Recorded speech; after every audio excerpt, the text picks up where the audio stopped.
大家好，2016年係丙申年，即係猴年。咁我哋講解生肖咧，由猴年嘅開始。咁凶星同埋吉星方面咧，我哋兩邊要分析。咁而家我先講吉星。吉星咧就係文昌星同埋歲駕星。文昌星咧係解一啲讀書成績好或者有關學習。咁而喺工作方面咧，我哋可以轉新工啊，或者係攞多啲嘅單翻嚟做。咁譬如啲 sales 啊，譬如地產啊、保險啊，我哋可以同客人簽多啲合約咁解。咁而歲駕星咧係解多啲去大家主動去走動，例如我哋多啲旅遊啊、散下心啊，或者係工作方面咧，過年咧大家不妨咧可以轉下新工，改變一個新嘅環境。而喺屋企啊方面咧，亦都可以搬遷。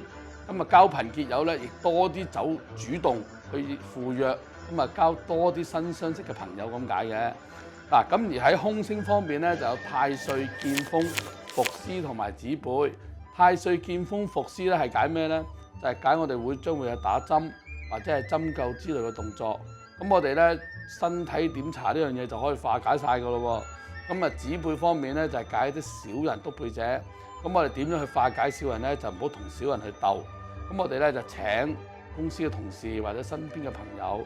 我哋好多時小人咧，我哋唔知喺邊度出現㗎，往往係身邊最好嘅朋友都唔定嘅喎，可能講你是非嘅喎。咁我哋咧就請佢哋食嘢，例如喺公司請佢哋 tea 啦，喺朋友方面啊請佢食下飯啊，破少少財，咁就可以化解晒小人㗎啦。咁而新咧猴年咧遇翻新咧，係大家逆馬星動咁解喎。咁動嘅意思咧，即係話我哋喺上半年咧多啲不妨出去使錢、旅遊、學習或者係報一啲課程去進修，咁咧係大利咗自己嘅驛馬星㗎。咁而喺個感情方面咧，因為係金遇翻金星咧，猴年嚟講咧，個人咧就會比較係暴躁啲㗎。咁同人相處咧可能會勞氣咗。咁所以我哋有好多時待人接物啊，或者同身邊嘅伴侶去傾偈嘅時候咧，大家客氣啲，大家咧以禮相待，就可以化解晒一切唔好嘅嘢。如果你剛強、自信心過強，又好勤力嘅話咧，或者係自己態度又差咧，咁你就形成咗乞人憎㗎啦，咁你就帶來咗不好運㗎啦。好啦，咁啊講完後咧，而家就輪到雞年啦。咁雞年嘅吉星方面咧，就係太陽星、天月貴人星同埋天空星。咁啊，太陽星咧係解男性嘅貴人，即係話你公司有上司係男性，或者你老闆都係男性嘅話咧，咁你今年咧有財運嘅喎，即係佢會加你薪或者分花紅俾你咁解啦。咁你有啲喺譬如有啲人中意玩下小賭怡情嘅馬啊，或者係波啊，咁喺投注站咧，呢啲亦都會有收穫喎，所以放心啲去娛樂啦。嗱，天月貴人星咧雖然係逢凶化吉，但係呢個星咧就唔可以濫用㗎，因為佢有貴人幫你啊嘛。譬如你身體上你食得太多，咁你病咗睇醫生，佢醫好你啊，但係你都係因為病啊嘛，所以貴人星出現咧並唔係太好嘅現象。咁啊，天空星咧係解關於一啲創作，譬如香港嘅電影啊、劇集啊，我哋都靜咗好耐啦。咁咧可以咧多啲去創作。今年咧個雞年咧個生肖咧係非常之適合創作同埋去寫作㗎。咁即係未來我哋香港咧雞年嘅人咧多啲參與翻娛樂事業啦。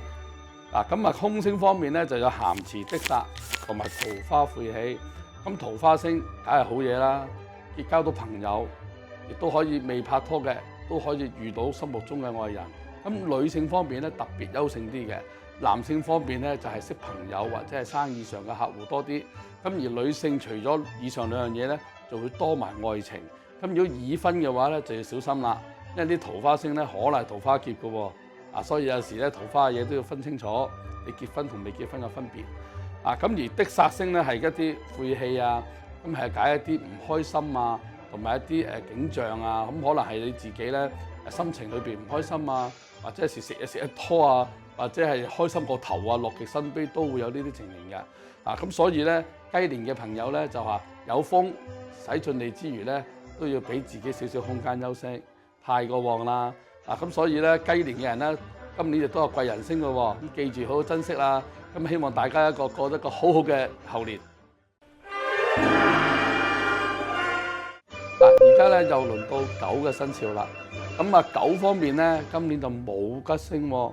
咁冇吉星咧就唔使太擔心嘅，即係話大家咧以靜制動，同埋咧係等人哋嚟揾你。譬如有陣時咧，你坐咗屋企，咁我冇乜特別事情，咁人哋電話到，咁你咪赴約咯。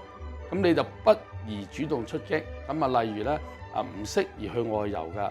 咁而外遊方面咧，我係集中咧都係以一個學習嘅心態，就唔係購物嘅心態㗎。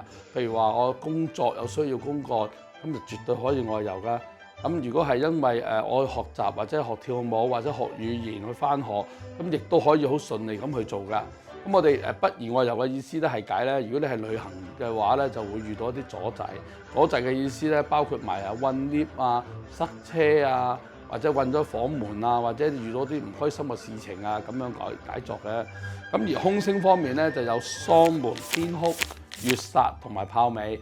咁喪門天哭嘅意思咧，即係話探喪問病咧，今年係絕對不宜啦。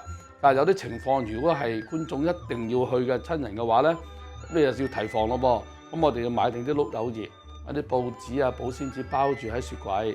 咁我哋遇到需要到醫院探病啊，或者去到啲殯儀送殯嘅時候咧，咁啊大家咧就攞出嚟，就入落個利是封度，袋喺個褲袋，就先早去做呢啲殯儀嘅探訪或者係觀禮，咁啊瞻仰。咁啊翻到屋企之後咧，攬完火盆咧，記得唔好抌咗佢，拎翻碌柚葉出嚟沖涼，化翻呢啲晦氣，咁個人咧就冇事噶啦。咁而大致上咧喺呢個狗嘅生肖咧，今年咧都係要等貴人嚟幫手㗎。咁所以變咗你好多時咧唔好去出頭，唔好主動去出擊，唔好自己揸主意，凡事都請教下朋友或者同事先。咁你咧咁樣做嘢咧就一定冇問題嘅。但係如果有個問題係你想我中入醫院度行過借個洗手間，有啲人好得意嘅喎，中意去啲醫院度借洗手間嘅話，呢啲情況咧入咗去惹到流感，你啊真係自己攞嚟衰啦。記住好嘅地方赴約食飯冇問題，但係去一啲唔吉利嘅地方，例如殯儀館、醫院、診所，你就要避免㗎啦。身體檢查絕對可以。咁希望大家迎接一個正代嘅新年啦。而家咧就輪到豬啦。咁豬嘅生肖咧，今年嘅吉星方面咧就有太陰星、地解星同埋玉堂星。而太陰星當中咧係解女性嘅貴人。咁太陰星本身亦都係代表財運，所以豬嘅朋友今年咧就一定係有財運又有貴人啦。如果你身邊遇到好多女性嘅話咧，啲朋友或者上司啊或者出邊啲老闆咧都係會對你有利嘅喎。咁而地解星玉堂星咧就係解我哋遇到少少困難嘅時候咧，當中咧係好快就會解決㗎啦，所以都放心。咁玉堂星咧就解金玉滿堂，滿堂吉慶，即係話有好多飯局，唔係你生日啊，亦都唔係一啲開張啊喜事，唔係呢啲，係講一班人出去食飯嘅時候咧，好似慶功一樣，好開心。而當你食咗呢餐飯嘅時候咧，冥冥中咧就有一啲貴人出現啦。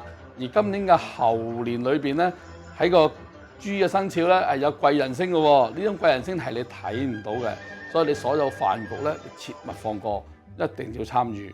咁而喺空星方面咧，就有貫索、勾神、孤神同埋六害。咁孤神星咧，即係你意思即係孤獨啦、孤單啦。咁六害咧係一啲唔好嘅情緒啦，即係話今年咧，如果有飯你唔去食，你係上網睇見人哋咁開心，咁你自己屈咗坐喺屋企，咁你咪好唔開心咯。咁所以咧，我哋應該做人嘅態度咧，就遊戲時遊戲，食飯時食飯，工作時工作，咁就啱噶啦。咁切勿咧就自己將個心情轉差。咁如果你覺得好煩啊，或者係情緒不安啊，咁你其實好簡單啫，打電話揾個朋友出嚟飲下茶，傾下心事，迎刃而解，就自然開心噶啦。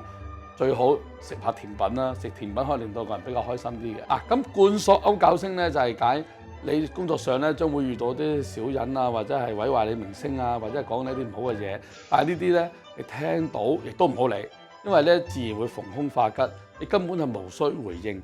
你行太陰星，你所有嘅唔好嘅是非啊，或者人哋講你閒言閒語啊，完全係影響唔到你嘅，所以你有信心。今年咧係有會合星嘅喎，咁就因為金生水，咁所以咧係有貴人去幫你㗎。咁你有名氣同時咧亦都賺到錢，亦都可以買樓嘅喎。所以咧豬嚟講咧亦都可以睇下樓，準備買樓啦。